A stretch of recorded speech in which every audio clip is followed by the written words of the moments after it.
Yeah, I want to thank God for putting me in this amazing position that I am today. Without God, obviously. We both really feel like this award really goes to God. Leading your way and, writing your path for you. So one more round of applause for that as well. I'd like to thank God for this experience and all my experiences. I just want to thank God for blessing me for this award. I have to thank God for just this experience and for my family and my friends and for my boyfriend that's here with me tonight. Now, first off, I want to thank God because that's who I look up to.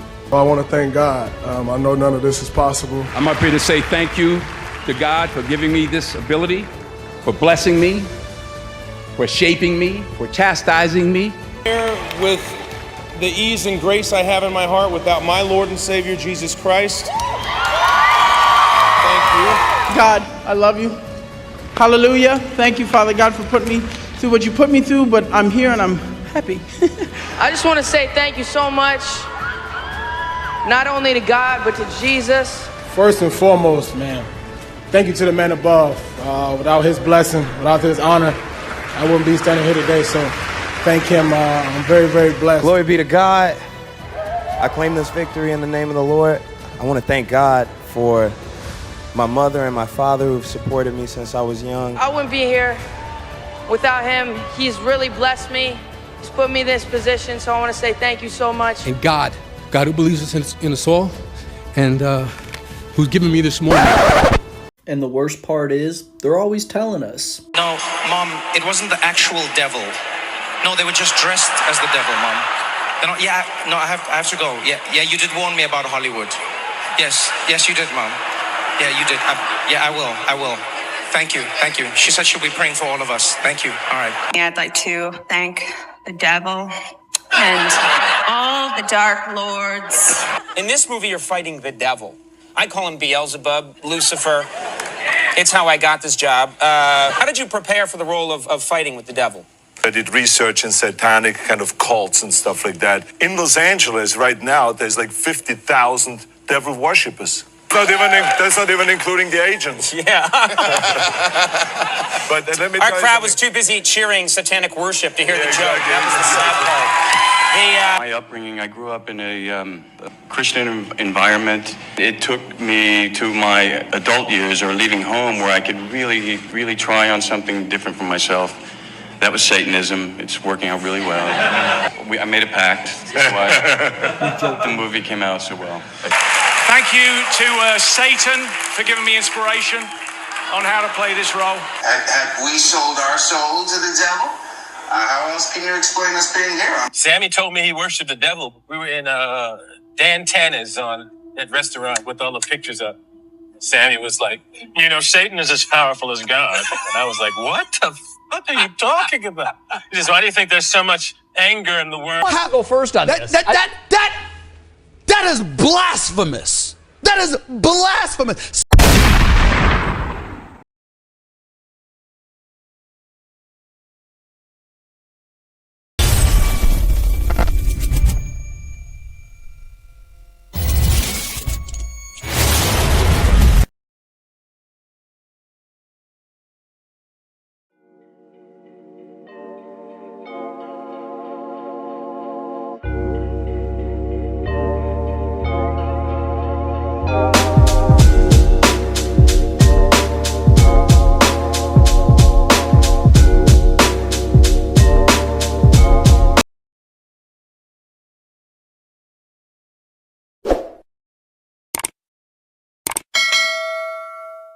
Now let's start the bullshit.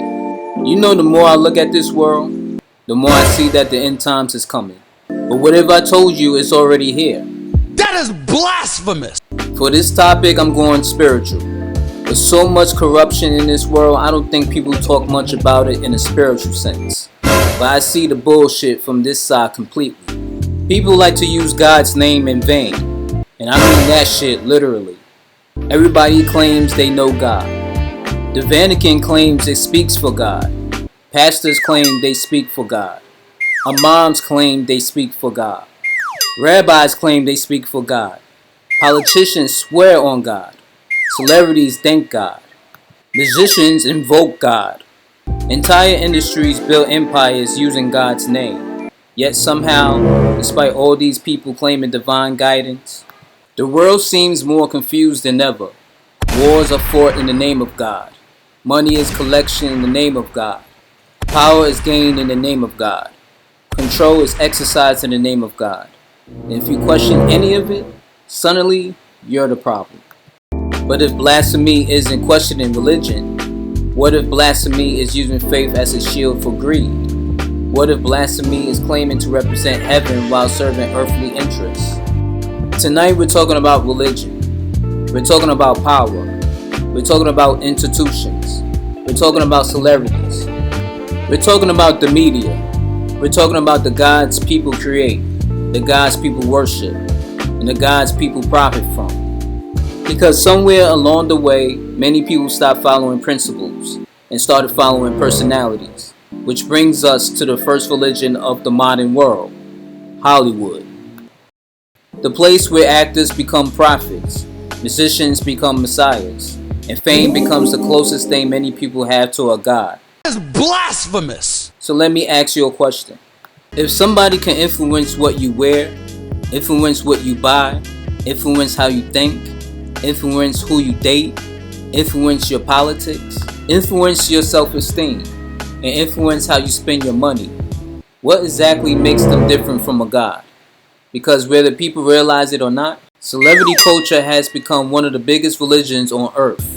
And unlike traditional religions, nobody even realizes they're participating in it. People say they don't worship idols anymore.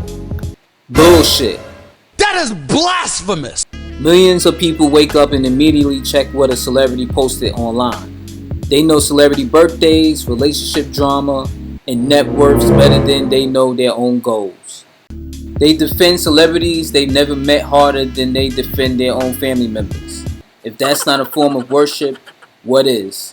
Now, admiring someone's talent isn't worship. Being inspired by someone isn't worship. But when another human being controls your emotions, your identity, and your self-worth, you've gone from being a fan to being a follower. And Hollywood understands this better than anyone. Because Hollywood doesn't sell talent, Hollywood sells influence. Attention is the currency, and fans are the product. Think about it. How many celebrities actually know your name? How many will notice if you disappear tomorrow? Yet people spend hours defending people who don't even know they exist. That's like fighting over which king is better while you're sleeping outside the castle. The funny thing is, many people criticize religion for brainwashing while spending 12 hours a day following celebrity gossip. They didn't stop worshiping idols, they just replaced them. And let's talk about symbolism. Hollywood music, fashion, and entertainment are filled with symbols, imagery, and messages designed to capture attention and creative mystery. Some people believe these symbols have spiritual meaning. Others believe they're marketing tools. Either way, the results is the same. People become obsessed. The celebrity becomes larger than life. And that's where the contradiction begins. Many celebrities publicly thank God. Many talk about faith and spirituality. Yet the same industry often promotes vanity, greed, excess, and self-worship. The contradiction isn't religion. Contradiction is human nature. People say one thing and do another. And Hollywood has turned that contradiction into a business model. Most people see fame, luxury, and success. What they don't see is the illusion, the carefully crafted image, the marketing, the machine behind the curtain. Because Hollywood doesn't just create entertainers, it creates modern day gods. Not because celebrities are gods, but because millions of people treat them like they are. And maybe that's the real blasphemy. Not that celebrities think they're divine, but that people willingly hand over their attention, money, and identity, an ability to think for themselves in exchange for the illusion of greatness. Because while celebrities sit on the throne, the audience is busy building it. Faith can inspire people. Faith can comfort people. Faith can give people purpose. But history shows that when religion and power becomes intertwined, things can get complicated. It becomes an institution. And institutions don't just seek followers. They often seek influence. That is blasphemous! Take Christianity. Throughout history, kings, emperors, and governments have used religion to justify wars, control populations, and strengthen authority. Despite the proof about this religion and what it actually represents, people still worship. Take Islam. Today, Islam is one of the fastest growing religions in the world. In some countries, religious law plays a major role in government and public life. Supporters see this as a preserving moral values. Critics argue that when religious law becomes state law, personal freedoms can become limited. Islam is spreading like wildfire, and if people can't see the laws and ideology from this, then the future ain't looking bright. Take Judaism. Religious and political identity have often been connected throughout history, raising questions about where faith ends and government begins. But people can't seem to question their religion because they counteract with anti-Semitism. But this isn't unique to any one religion. The pattern repeats itself throughout history. Religion gains influence, and influence becomes power. Power becomes control, and control becomes difficult to surrender. Then there are groups like Catholic Church, Scientology, cult movements, and charismatic leaders who claim special knowledge, spiritual authority, or exclusive access to truth. Power loves religion the way advertisers love attention. The formula is usually the same. Trust us, question less, follow the leader, everyone else is wrong, and once people stop questioning, power grows. That's where things become dangerous, because no human being should be treated as if they're beyond criticism. No institution should be treated as if it's incapable of corruption, and no leader should be allowed to rewrite history, morality, or truth, simply because they claim divine authority. When leaders start acting as if they speak for God, who exactly is going to challenge them? And maybe that's the real blasphemy, not believing in God, but believing that another human being gets to play God. Because throughout history, the moment someone claims they all have the answers, you should start asking more questions.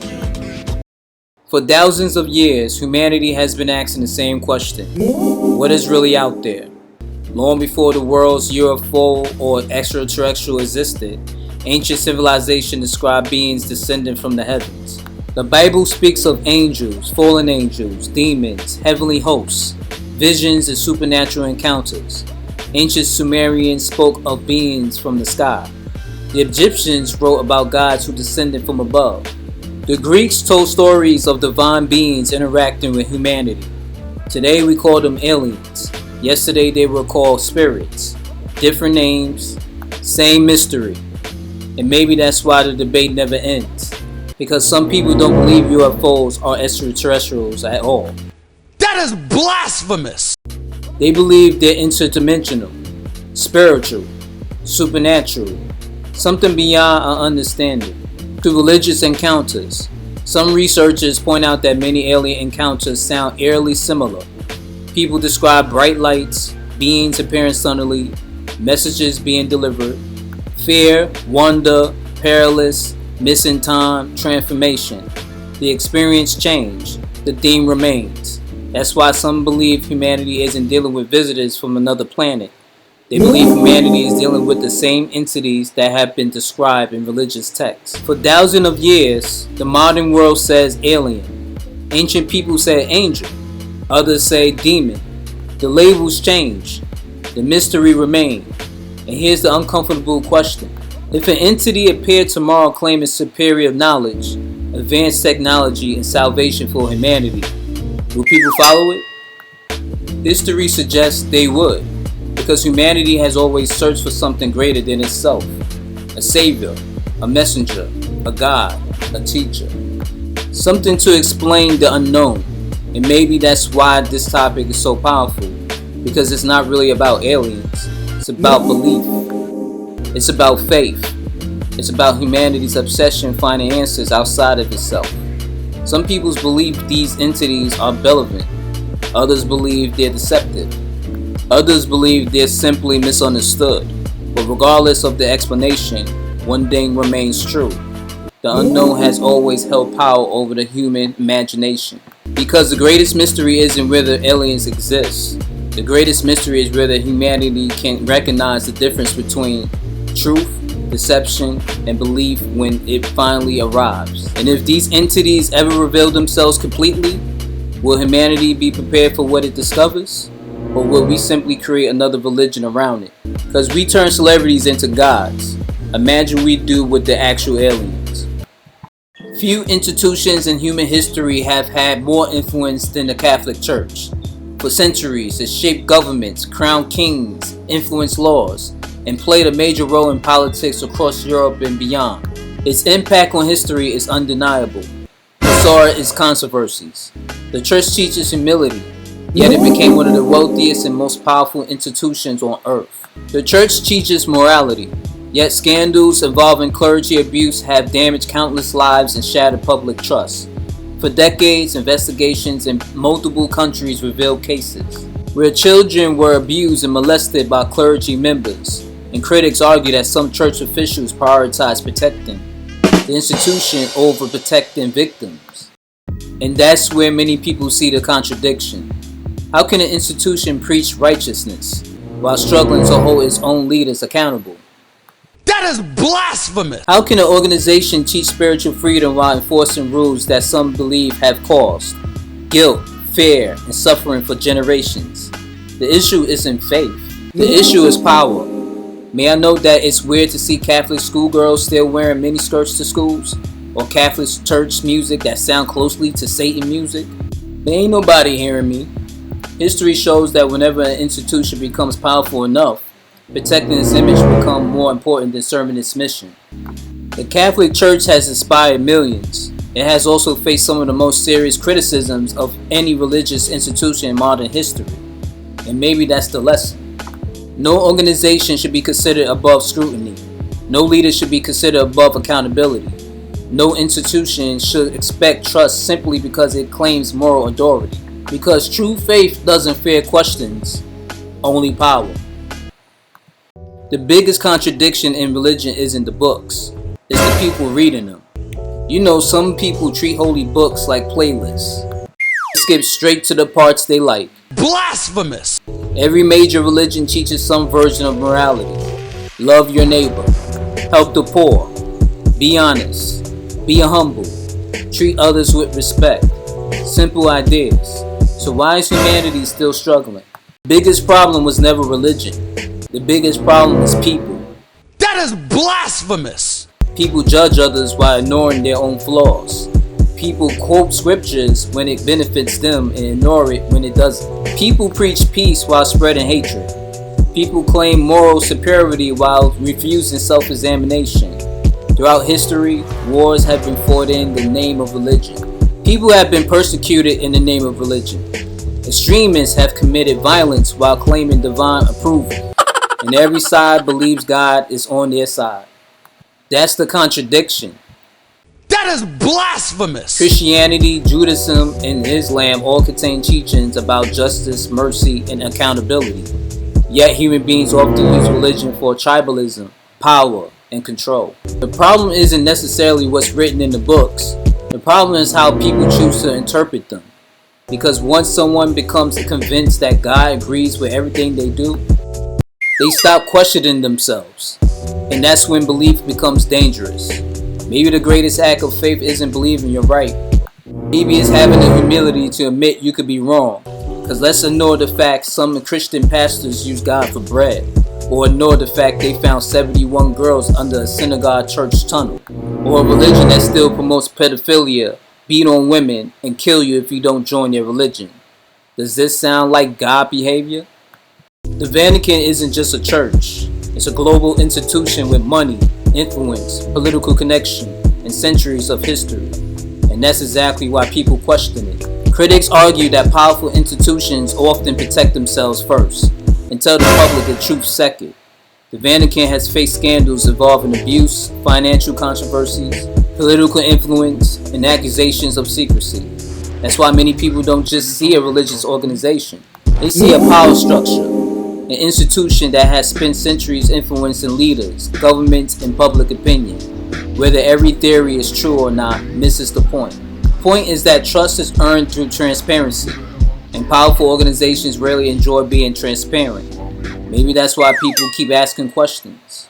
Because whenever power operates behind closed doors, suspicion naturally follows.